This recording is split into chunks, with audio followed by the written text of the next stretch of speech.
우리가 이 같은 소망이 있으므로 담대히 말하노니 우리는 모세가 이스라엘 자손들에게 장차 없어질 것의 결국을 주목하지 못하게 하려고 수건을 그 얼굴에 쓴 것 같이 아니하노라. 그러나 그들의 마음이 완고하여 오늘까지도 구약을 읽을 때 그 수건이 벗겨지지 아니하고 있으니 그 수건은 그리스도 안에서 없어질 것이라.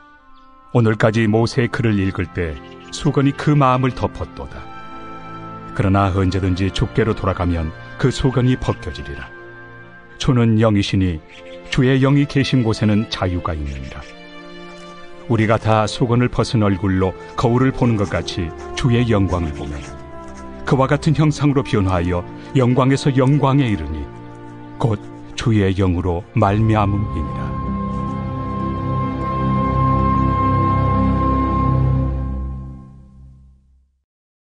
안녕하십니까. 9월 9일 월요일 말씀 묵상 시작하겠습니다. 고린도후서 3장 12절부터 18절까지 말씀을 읽으셨습니다. 지금 우리는 바울이 자기가 마게도냐를 가게 된 사정을 이야기하다가 갑자기 그 논지를 바꾸어서 자기가 어떤 정체성을 가지고 어떤 마음을 가지고 사역을 해왔는가에 대해서 설명하는 2장 14절부터 7장 4절까지 본문을 달리고 있거든요. 여기서 우리는 바울이 어떤 정체성을 가지고 있는가에 대해서 좀 초점을 맞추고 있는데요. 특별히 고린도 교회에서 바울과 갈등을 일으켰던 사람들이 어떤 사람들일까를 추정해보고 그 갈등 가운데서 바울이 어떤 원칙을 가지고 사역을 해왔는지를 생각해보면 상당히 유익합니다. 사실 고린도 교회에서 어떤 사람이 어떤 방식으로 바울을 비난했는지 정확하게 알 수는 없습니다. 다만 바울의 말을 통해서 어느 정도 추정할 뿐이죠. 바울이 가장 많은 갈등을 일으켰던 사람들은 사실 이방인들이 아니고 그의 동족인 유대인들이었습니다. 유대인으로서 예수님을 배척하는 사람들하고만 갈등을 일으켰던 것이 아니고 예수님을 영접했다고 하면서도 교회 가운데 들어왔으면서도 이방인이 하나님의 백성이 된다는 사실을 용납하기 어려워하는 사람들도 있었어요. 그런 사람들이 바울의 대적이 되었습니다. 바울은 앞에서 자기가 새 언약의 일꾼이라고 소개를 했죠. 그러면서 유대인들이 지금 율법 조문에 붙들려 있다고 우회적인 비난을 했던 것을 기억하시면 좋겠습니다.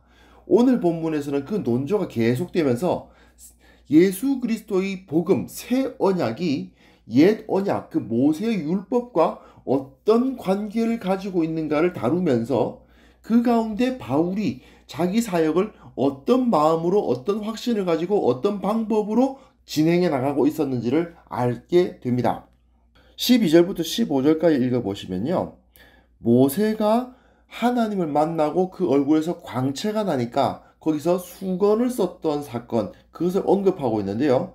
바울은 이것을 통해서 그 마음에 수건이 덮인 것 같은 유대인들의 상황을 설명해 주고 있습니다. 바울이 보기에는 그 당시 유대인들은 율법을 안다고는 하지만 사실은 제대로 알고 있지를 못한 거예요. 그들이 모세의 율법에 대해서 잘못된 이해를 가지고 어리석은 숭상을 하고 있다고 지적을 하고 있는 것입니다. 율법과 복음이 서로 대치되는 것이 아니라는 것을 기억하실 필요가 있습니다. 바울은요, 모세가 준 율법을 반대한 적이 없습니다.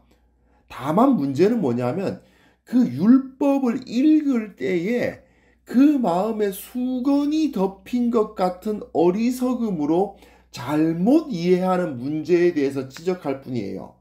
당시 유대인들은 율법을 많이 공부한 것 같지만 실제로는 그 율법이 뭘 가르치는지를 잘 모르는 무식한 상태에 있었던 것입니다.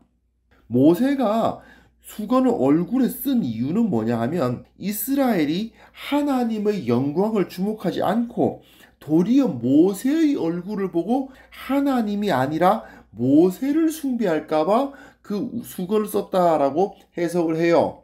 바울은 이것을 가지고 해석할 때 이스라엘 사람들이 그 수건 때문에 모세의 얼굴에서 나오는 그 광채를 못 보았던 것처럼 유대인들이 수건으로 덮여서 하나님의 영광을 못 보고 있다. 즉 그 율법의 영광을 제대로 깨닫지 못하고 있다.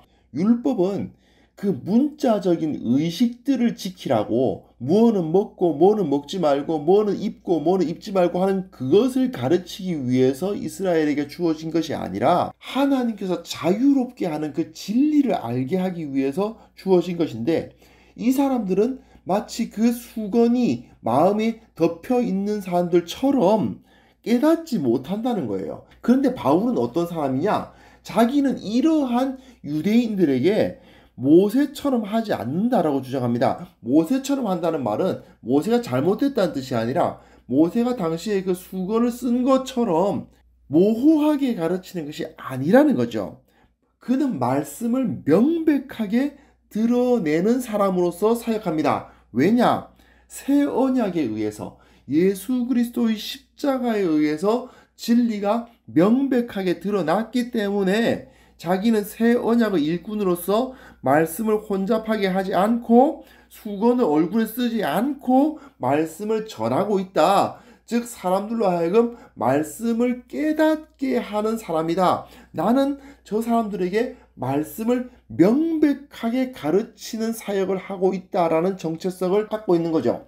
그리고 16절 18절에 보시면요, 우리는 수건을 벗은 얼굴로 주의 영광을 본다, 이런 표현을 하고 있거든요. 결국은 바울이 하는 것은 뭐냐면 그 무지한 자들, 마치 수건을 쓴 것처럼 말씀을 듣고 읽고 공부함에도 불구하고 깨닫지 못하는 그 사람들이 예수님을 받아들이지 못하거나 이방인을 형제로 받아들이지 못하고 있기 때문에 그들을 주님께로 돌이켜서 그 수건을 벗겨줘야 된다. 나는 그 사역을 하고 있다, 이거죠.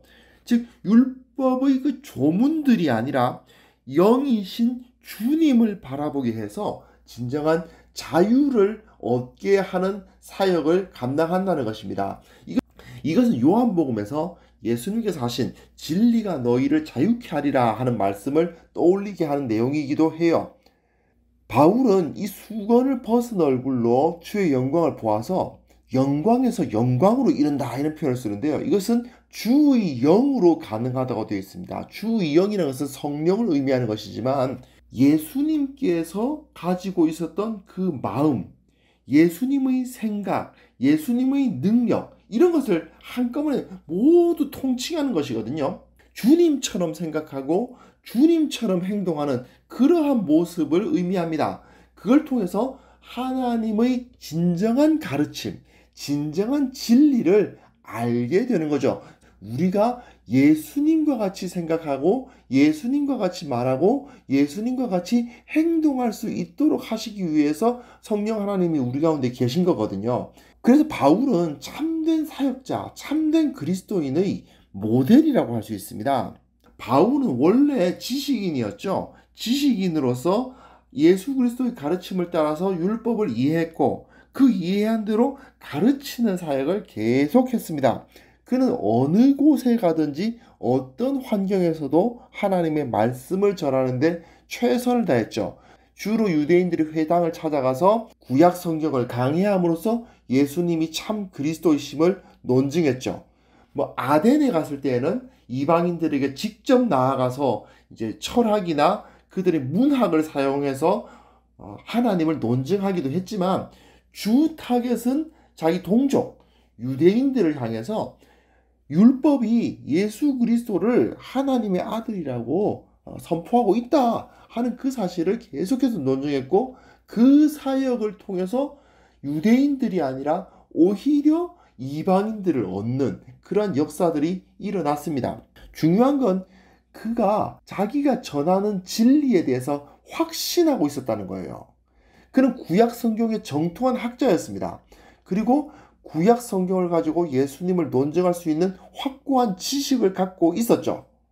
그리고 그것을 가르치기 위해서는 어디라도 가고 어떤 환경에도 마다하지 않고 또 대가를 받지도 않았어요. 자기 생계를 위해서는 자기가 직접 일하고 오로지 말씀을 가르치려고 노력했습니다. 그래서 유대인들이 늘 외우는 그 쉐마 본문이 있거든요. 신명기 6장에 쉐마 본문이 있는데 거기 보면 뭐냐면 말씀을 마음에 새기고 부지런히 가르치고 집에 앉았을 때든지 길에 갈 때든지 누워 있을 때든지 일어날 때든지 말씀을 강론하라. 이렇게 되어 있는데 그는 정말 언제나 말씀을 마음에 새기고 부지런히 가르치고 어떤 상황에서든지 말씀을 강론하는 진짜 유대인이었습니다. 그는 진짜 유대인이었고 진짜 지식인이었던 거예요. 오해의 여지가 있지만 저는 그리스도인은 지식인이어야 한다고 생각합니다. 이건 학위를 받아야 된다 그 말이 아닙니다. 학교를 다녀야 된다는 말이 아니고 지속적으로 지식을 습득하고 그것을 지속적으로 가르칠 수 있어야 된다는 말입니다. 주님 앞에 서는 그날까지 계속해서 배우고 또 그 배운 바를 계속해서 가르칠 수 있는 사람이 되어야 된다는 거죠. 물론 그 지식 중 가장 근본되는 것은 말씀에 대한 지식인 것이죠. 제가 보기엔 현대 한국 교회가 비난을 많이 당하고 있잖아요. 교회가 무식하다는 게 문제입니다. 목회자들이 말씀을 몰라가지고 말씀을 제대로 못 가르칩니다. 성도들은 수십 년을 신앙생활을 하는데 창세기부터 요한계시록까지 한 번 읽어본 사람들이 그렇게 많지 않습니다. 그리고 무엇보다도 그 내용이 어떤 것인지 대강이라도 설명할 수 있는 사람도 많지 않아요. 그러다 보니까 뭘 하느냐면 그냥 예배 드리고 예배 시간에 시간 맞춰서 앉고 일어나라고 하면 일어나고 앉으라고 하면 앉고 하는 말 듣고 아 좋은 말씀이네 하고 끄떡끄떡 하다가 헌금 내고 가면 되는 거라고 생각하는 경우가 너무나도 많습니다. 그냥 술 안 마시면 되고 뭐 거짓말 안 하면 되고 착하게 살면 되지 이런 식으로 생각하는 경우가 너무나도 많습니다. 하지만 본질적으로 이것은 신앙생활이 아닙니다. 진리에 대한 확신을 가진 사람들이 그것을 통해서 임하시는 주님의 영으로 변화를 받아서 삶의 변화가 되어서 예수님처럼 생각하고 예수님처럼 말하고 예수님처럼 행동하는 사람들이 되는 거죠. 그것이 바로 예수님의 영광을 드러내는 삶입니다. 교회는 이런 진정한 지식인들을 배출해내는 공동체가 되어야 되는 것이죠. 교회에 속한 모든 성도들이 이런 지식인들, 참된 지식인들이 되도록 하는 것이 제일 중요합니다. 그래서 그런 지식인들이 세상에 배출되고 그것을 통해서 세상을 바꿔야죠. 그게 바로 복음이거든요. 이것을 못하면 결국 교회는 밖에 버려져 밟히는 신세가 되는 것입니다. 바울 당시에 유대교가 왜 망했는가? 예, 무식해서 망했습니다. 우리도 이 사실을 깨달아야 됩니다. 교회가 진리를 알고 이해하고 가르칠 수 있는 사람들을 배출해내야 한다는 사실을 정말 깊이 새기고 나부터 먼저 이런 진리에 붙잡힌 참 신앙을 가진 사람, 단순히 머리로만 아는 것이 아니라 그 지식을 통해서 내 삶 전체가 바뀌는 역사가 일어나는 그러한 참 신앙인으로 거듭날 수 있도록 노력을 해야 되겠습니다.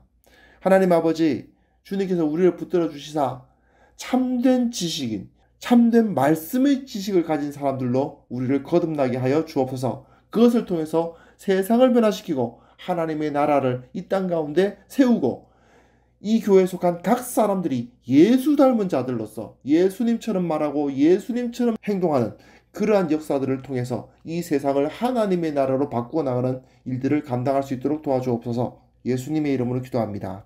아멘.